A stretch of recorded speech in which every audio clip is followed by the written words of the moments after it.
କେମିତି କେବେ ସେ লীଳା ତାଙ୍କର ଆରମ୍ଭ ହେଇଛି ନା 19 ଶେଷ 20 ପ୍ରକାଶ ଅନନ୍ତ ଯୁଗ ସେଠାରୁ ରାମରେ ଅନନ୍ତ ଯୁଗ ସେଠାରୁ ରାମରେ ଅନନ୍ତ ଯୁଗ ସେଠାରୁ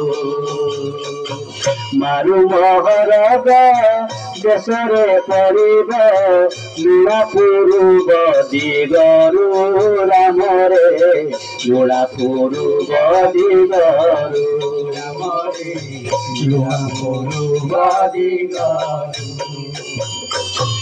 କହିଲେ 19 ଶେଷ 20 ପ୍ରକାଶ ଅନନ୍ତ ଯୁଗ ଆରମ୍ଭ। ଯେତେବେଳେ 19 ମସିହା ସରିଲା 2000 ମସିହା ଆରମ୍ଭ ହେଲା ସେ କହିଲେ ସେତିକରୁ ଅନନ୍ତ ଯୁଗ ଆରମ୍ଭ ହେଲା।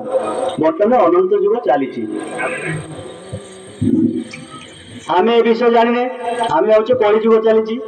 କିନ୍ତୁ ମହାପୁରୁଷ କହନ୍ତି ଯେତେବେଳେ 19 ମସିହା ବାତ୍ୟା ସରିଲା 2000 ମସିହାରେ ଅନନ୍ତ ଯୁଗ ଆରମ୍ଭ ହେଲା। ଯେତେବେଳେ କଳ୍କି ରାଜା ହେଲେ, ରାଜା ଡିକ୍ଲେୟାର କରାଗଲା। ଆମେ ସମସ୍ତେ ଜାଣିଛେ, ବ୍ରହ୍ମାଣ୍ଡ ଲୋକ ଜାଣିଛନ୍ତି ଯେ 20 ମସିହାରେ ଅନନ୍ତ କେଶରୀ ବ୍ରହ୍ମ ଏକାକ୍ଷର ଯିଏ ସିଏ ଅନନ୍ତ କେଶରୀ ବା ଅନନ୍ତକୁ ରାଜା ବୋଲି, କେଶରୀ ବୋଲି ରାଜା, ତାକୁ ରାଜା ଡିକ୍ଲେୟାର କରାଗଲା। ସେଇଠୁ ଅନନ୍ତ ଯୁଗ ଆରମ୍ଭ ହେଲା। କେବେଠାରୁ? 2000 ମସିହା ଠାରୁ। 2000 ମସିହା ଠାରୁ ଆରମ୍ଭ ହେଲା।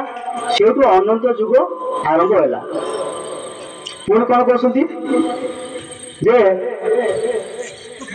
ଲୁଣା ପୂର୍ବ ଦିଗରୁ, ମାନେ ପୂର୍ବ ଦିଗରୁ ଆମର ଯୋଉ ସମୁଦ୍ର ବାତ୍ୟାଟି ହେଇଥିଲା, ସମୁଦ୍ର ପାଣି ମାରି ଆସି ବହୁତ ଲୋକ ଧନଜୀବନ ନଷ୍ଟ ହୋଇଥିଲା 1999 ମସିହାରେ। ସେ କଥା ଆମେ ଜାଣିଛେ।